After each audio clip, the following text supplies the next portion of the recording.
цель которого проста и прозаична. Смена власти в стране. Формирование правительства, формирование смыслов, необходимых для кого-то другого.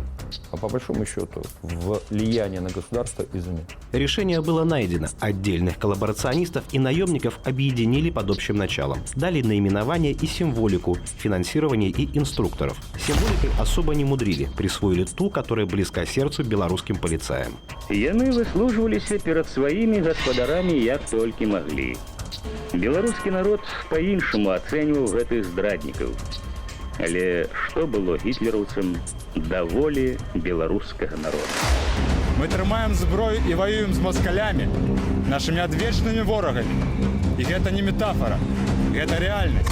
Боевики незаконного вооруженного формирования полк Калиновского вынашивают планы вторжения в Беларусь. Так называемый